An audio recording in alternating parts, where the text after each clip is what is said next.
జై గురుదత్త. శ్రీ గురుభ్యో నమ. అందరికీ నమస్కారం. అనంత భక్తి ఛానల్కి స్వాగతం. ఆ దత్తాత్రేయుని కృపాకటాక్షములు మనందరి మీద ఉండాలని కోరుకుంటూ శ్రీ గురు చరిత్రలోని జ్ఞానకాండమనందు బ్రహ్మహత్యా దోష పరిహారము ప్రేత జనని శోకము అనేటటువంటి 20వ అధ్యాయంను మనం ఈరోజు పారాయణ చేసుకుందాం. దీన్ని కూడా మనం 2 భాగాలుగా పారాయణ చేసుకుందాం. ఈ అధ్యాయంలో నృసింహవాడిలో గోప్యముగా ఉన్న శ్రీ గురు ప్రభావము, ఔదుంబర వృక్ష మహిమా నిరూపణము, ఔదుంబర పూజా ఫలితముగా విప్రవనితకు బ్రహ్మహత్యా పాపము నివృత్తి అవటము, శ్రీ గురుమూర్తి వరప్రభావమున ఆమెకు సంతానము కలుగుట, ఆకస్మికముగా ఒక పుత్రుడు మరణించుట, కన్నతల్లి మిగుల శోకించుట, ఇంతలో ఒక బ్రహ్మచారి ఏతెంచుట. వీటిని గురించి మనం ఈ అధ్యాయంలో తెలుసుకుంటాం. శ్రీ గణేశాయ నమః. శ్రీ సరస్వత్యై నమః. శ్రీ గురుభ్యో నమః. శ్రీపాద శ్రీవల్లభ శ్రీ నృసింహ సరస్వతి శ్రీ గురు దత్తాత్రేయాయ నమః. శిష్యోత్తముడకు నామధారకుడు సిద్ధముని యొక్క పాదాలకు నమస్కరించి ఇలా అంటున్నాడు. సిద్ధమునీశ్వర, శ్రీ గురు శిఖామణి, మీకు జయము కలుగ్గాక. అయ్యా, నాదొక విన్నపమును వినుము. స్వామి, శ్రీ గురుమూర్తి కృష్ణానదీ తీరమునందలి నరశోభావాడి అంటే అమరపురము నుండి బయలుదేరి గాన్గాపురానికి వెళ్ళేటప్పుడు యోగిని దేవతలతో అచ్చట ఔదుంబర వృక్షం యొక్క మహిమను గొప్పగా వర్ణించి తాము కూడా ఆ వృక్షము వద్దనే నిత్యము గుప్త రూపంలో ఉండి భక్తులకు నిత్య సన్నిహితంగా ఉంటాను అని ఆ యోగిని దేవతలకు వరాన్ని ఇచ్చారు కదా. కాబట్టి ఆ క్షేత్రము యొక్క మహిమను మరియు ఔదుంబర వృక్షం యొక్క మహత్యమును దయతో మీరు నాకు విశదంగా వివరించి చెప్పండి అని వేడుకున్నాడు. అందుకు సిద్ధమునీశ్వరుడు చాలా సంతోషించి నామధారకునితో ఇలా అన్నాడు. కుమార, శ్రీ గురుమూర్తి ఔదుంబర వృక్షం కింద నిలిచి ప్రకటించిన అత్యద్భుతమైన గురు లీలలను గూర్చి ఏమని చెప్పగలను, ఎంతని చెప్పగలను? నాయన, ఔదుంబర వృక్షమే మిక్కిలి మహిమ కలది. అందులో గురుమూర్తికి నివాస స్థానమైనట్టి ఆ ఔదుంబర వృక్షం యొక్క మహిమ అత్యంత వర్ణనాతీతము కదా. దానిని వర్ణించి చెప్పుటకు సమర్థుడు ఎవడు? వారు నివసించిన ప్రతి చోట తమకు వద్దకు వచ్చే భక్తుల కోరిన కోరికలను సందేహం లేకుండా తీర్చారు.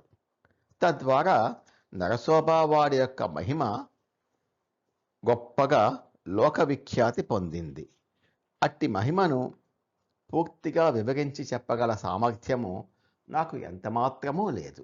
నేను అసమర్థుడను. అయినను గురుకృప చేత ఉదాహరణగా అక్కడ ప్రత్యక్షముగా జరిగినటువంటి ఒక అద్భుతమైన కథను గూర్చి నీకు చెప్తాను, వినుము అన్నారు. సిగోల అను గ్రామమునందు గంగాధరుడు అని పేరు గల ఒక బ్రాహ్మణుడు ఉండెను. అతడు సదాచార సంపత్తి కలిగినవాడు, గొప్ప వేద విధుడు. ఇక ఆయన భార్య మహాపతివ్రత. ఆమె శాంతచిత్తమును కలిగిన సౌశీల్యవతి. ఆమెకు కలిగిన పుత్రులు వెంటనే మరణించుటతో ఆమె తీవ్రమైన మానసిక బాధను అనుభవించుచుండెను. 5 పుత్రులు జన్మించారు. వారిలో ఏ ఒక్కరు కూడా బతకలేదు. మొదటి సంతానం పోయినందుకు చింతించి తర్వాత కలిగిన సంతానము ఆరోగ్యవంతంగా జీవించుట కొరకై ఆమె ఎందరో దేవతలను ఆరాధించెను. అనేక వ్రతములను ఆచరించెను. ఉపవాస ఉపవాస వ్రతములను కూడా చేసెను. కానీ ఆమెకు కలిగిన 5 సంతానములో ఏ ఒక్క బిడ్డ కూడా బతకలేదు. బహుశా బలీయమైన పూర్వజన్మ ప్రారబ్ధం వలన నాకు కలిగిన బిడ్డలు జీవించి ఉండుట లేదేమో అని, తనకు ఏ కారణమున పుత్రశోకము కలుగుచుండెనో, ఇందుకు గల కారణం ఏమిటో కదా అని పరి విధాలుగా తనలో తాను ప్రశ్నించుకొని వాటికి తగిన సమాధానం కొరకై భక్త అయినటువంటి గంగాధరునితో కలిసి జ్యోతిశాస్త్రము తెలిసిన బ్రాహ్మణోత్తముల వద్దకు వెళ్ళాను. అయ్యా, దైవజ్ఞులారా, నాకు సంతానము దక్కుటలేదు. అనేక మంది దేవతలను పూజించి తిని, ఉపవాస వ్రతములను ఆచరించి తిని, అయినను నాకు సంతానము దక్కుటలేదు. కావున కర్మ విపాకమును విచారించి పూర్వజన్మలో నేను ఎట్టి పాప కర్మను ఆచరించి తినో వాటి పరిణామం ఏమిటో దయచేసి నాకు వివరించగలరు ఆమె దుఃఖపూరిత అశ్రు నయనాలతో వారిని వేడుకొనెను. అప్పుడు ఆ బ్రాహ్మణోత్తములు ఆమెతో ఇలా చెప్పారు: పూర్వజన్మలో అత్యధిక తమోగుణముతో వ్యవహరించిన వారు మరుజన్మలో వంధ్యలుగా, అంటే సంతానము లేని వారిగా అయ్యెదరు. లేదా వారికి గర్భపాతము కలుగుచుండెను. లేదా ఒకవేళ వారికి సంతానము కలిగినప్పటికీ వెంటనే ఆ సంతానము దక్కకుండా పోవును. అశ్వవధ గాని గోవధ గాని చేసినచో మరుజన్మలో వంధ్యలుగా జన్మించి నిరంతరము మహాజ్వరముతో పీడింపబడెదరు. ఒకవేళ పరుల ద్రవ్యమును అపహరించిన ఎడల సంతానము లేనివారుగా జన్మించెదరు అని చెప్పారు. మళ్ళీ వారు ఆమెతో ఇలా అన్నారు: నీ జాతకరీత్యా పూర్వజన్మనకు సంబంధించిన మహాదోషములు నీ యందు ఉన్నట్లుగా మాకు కనిపిస్తున్నవి. వాటిని వివరించి చెప్పేదము, శ్రద్ధగా వినము అని. అమ్మా, నీవు సౌనక గోత్రములకు చెందిన ఒక బ్రాహ్మణుని వద్ద కొంత ధనమును అప్పుగా తీసుకున్నావు. చెల్లించవలసిన సమయం వచ్చినప్పటికీ అతడు ఎన్నిసార్లు అడిగినా కూడా నీవు తీసుకున్న ద్రవ్యాన్ని మళ్ళీ అతనికి చెల్లించలేదు. నిజానికి ఆ బ్రాహ్మణుడు పరమలోభి.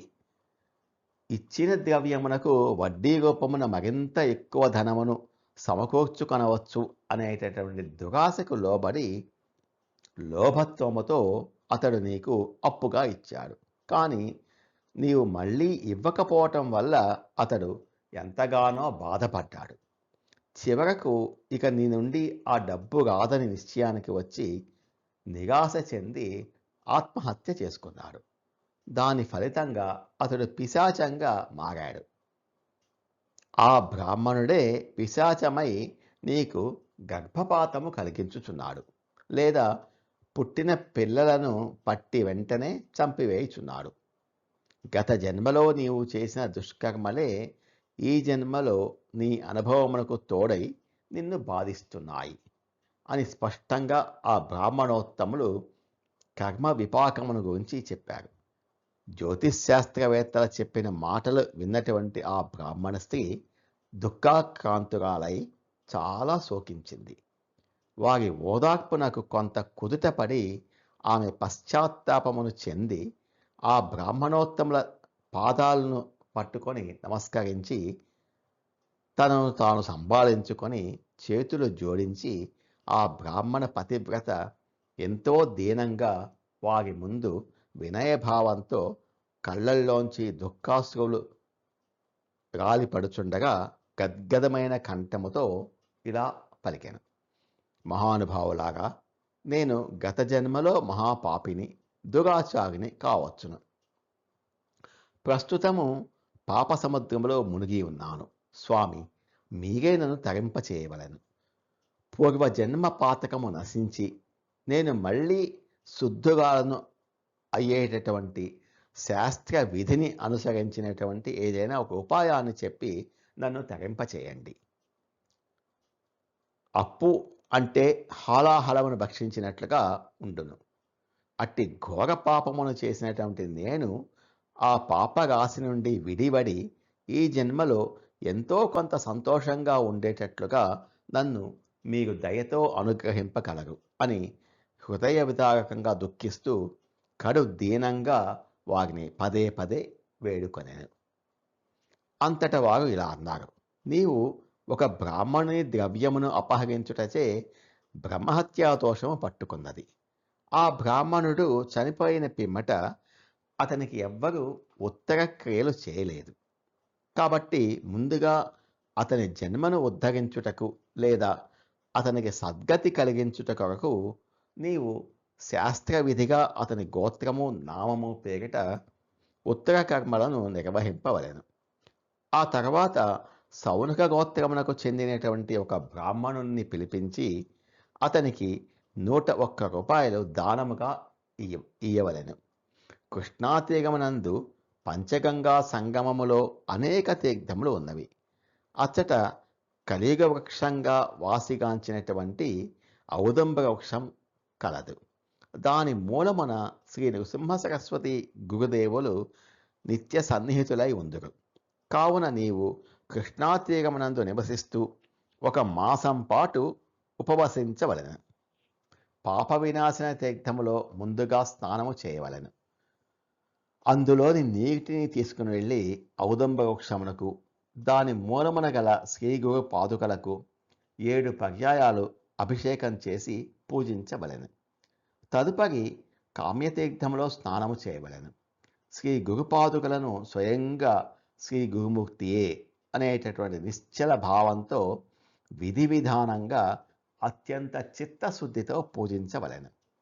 ఔదంబర వృక్షమునకు పూజ చేసి ప్రదక్షిణలు చేయవలెను. గురుచరణములను నిత్యము స్మరిస్తూ ఉపవాస దీక్షతో 1 మాసము రోజుల పర్యంతము ఈ వ్రతమును నీవు ఆచరింపవలెను. చివరి రోజున సౌనక గోత్రజుడైన ఒక బ్రాహ్మణుని పిలిపించి అతనికి 101 రూపాయలను దానముగా ఇయ్యవలెను. అతని పేరిట శుద్ధమైన అంతఃకరణముతో కర్మలు అన్నింటినీ ఆచరించవలెను. బ్రాహ్మణునకు భోజనము పెట్టవలెను. తద్వారా నీ పాపాలు అన్నీ పరిహరింపబడును. బ్రహ్మహత్యా దోషము నశించి బ్రహ్మ పిశాచము కూడా ఉద్ధరింపబడును. ఇట్టి వ్రతాన్ని పూర్తి చేసిన పిమ్మట శ్రీ గురుమూర్తి యొక్క కృప వల్ల నీకు శతాయుష్మంతుడైనటువంటి పుత్రుడు కలుగగలడు. అప్పుడు నీ కష్టములన్నీ గట్టెక్కగలవు. బ్రహ్మహత్యా దోషము నశించిపోవును అని దైవజ్ఞులకు ఆ బ్రాహ్మణోత్తములు వివరించి చెప్పారు. అంతటా ఆమె వారితో ఇలా అనింది: మహానుభావులారా, నేను కడు పేదరాలను. నా వద్ద ధనము లేదు. 100 రూపాయలను నేను పుట్టిననాటి నుండి ఇప్పటి వరకు ఎప్పుడూ చూడనే లేదు. అయితే శరీర కష్టము కావలసినంతగా చేయగలను. మీకు చెప్పిన విధి విధానమును అనుసరించి చిత్తశుద్ధితో భక్తి ప్రపత్తులతో గురుసేవను తప్పక చేసేదాను. ఉపవాసాది నియమములను, స్నానాది కృత్యములను, పూజా ప్రదక్షిణములను మీకు చెప్పిన నియమానుసారంగా ఆచరించి తీరదను అని వారితో విన్నవించాను. అప్పుడు ఆ బ్రాహ్మణులు కూడా ఆమెతో ఇలా చెప్పారు: తల్లి, నిశ్చయమైన మనస్సుతో గురు పాదుకలను సేవింపుము. నీ వద్ద ద్రవ్యము లేనప్పుడు నీ దోషమేమీనూ లేదు.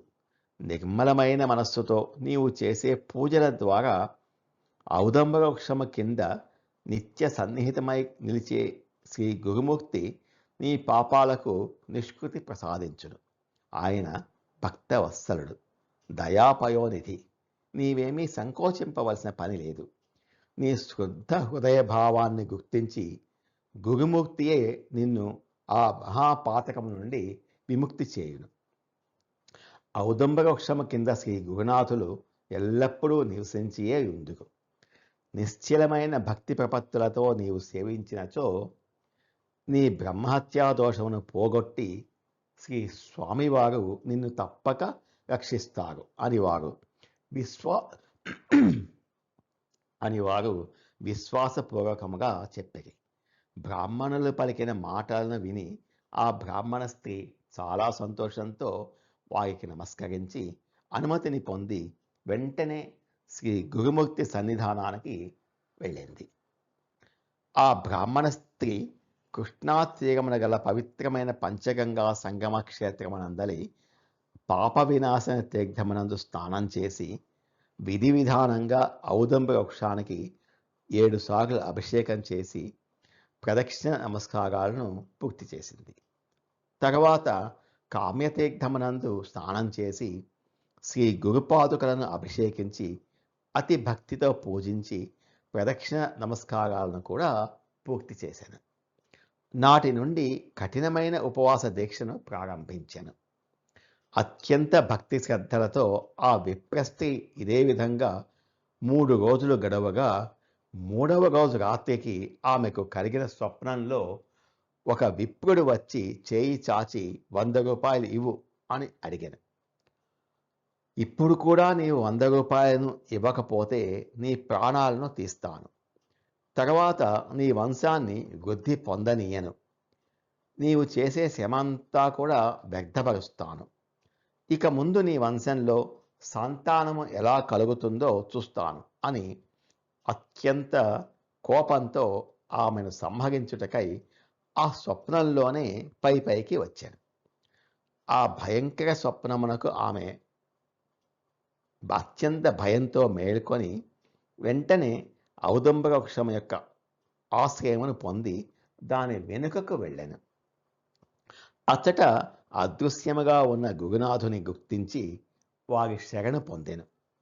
వెంటనే గురునాథుడు ఆమెకు అభయమునిచ్చి స్వప్నగతముగా వచ్చిన ఆ బ్రాహ్మణుని నిలువరించి, ఏమిగా నీవు ఈ స్త్రీని ఎందుకు చంపబోచుంటివి అని నిలదీశాడు. అయ్యా, గత జన్మలో ఈమె నా ద్రవ్యమును అపహరించినది. అందుకోసమై నేను ఎంతో వ్యధ చెంది మరణించాను. స్వామి, మీరు అందరి పట్ల సమానమైన కృప కలవారు. కానీ ఈ ద్రోహి పట్ల మీరు పక్షపాతం వహిస్తున్నారు. మీరు ఒక ఉత్తమ పరివ్రాజకులు. మీకు పక్షపాతము తగదు కదా అని అన్నాడు. అతని హితోపదేశపూర్వకమైన మాటలను విన్నటువంటి శ్రీగురుడు చాలా కోపించి ఇలా అన్నాడు. ఓరి, నా భక్తజనులకు ఉపద్రవమును కలిగించినచో ఎవరైనను సరే వారిని మేము శిక్షించదము. మేము చెప్పిన పద్ధతిని శిరసావహించి మా మాటను అనుసరించి నడుచుకుంటే నీకు ఉత్తమ గతి లభించును. నీ పిశాచత్వము తొలగిపోవును. ఈ దీనుగాలైన విప్రవనిత దాపరికము లేకుండా ఆమె శక్తి కొలది ఎంతటి ద్రవ్యమును ఇయ్యగలదో దానినే నీవు మనస్ఫూర్తిగా అంగీకరించి తీసుకునవలెను. తద్వారా మీ ఉభయులకు మేలు కలుగును. నా మాట నచ్చని ఎడల వెంటనే ఇక్కడి నుంచి వెళ్ళిపో. నా భక్తుల వంశములను చాలా వృద్ధిగా ఉంచి వారిని నేనే రక్షించదను. ఒకవేళ తిరిగి నీవు ఇటు పక్కన కనిపిస్తే వెంటనే తీవ్రంగా నిన్ను శిక్షించి తీరుతాను అని గురుమూర్తి ఆ పిశాచాన్ని హెచ్చరించాడు. ఆ మాటకు బ్రహ్మ పిశాచం ఏం చేసిందో, ఎలా ఉద్ధరింపబడిందో, అలాగే ఆ విప్రవనిత శ్రీ గురునాథుల కృపను ఎలా పొందిందో మనం తర్వాత భాగంలో తెలుసుకుందాం. జయ గురుదత్త. శ్రీ గురుదత్త. నమో భగవతే వాసుదేవాయ. ఏతత్ ఫలం శ్రీ గురుచరణారవిందార్పితమస్తు. స్వస్తి.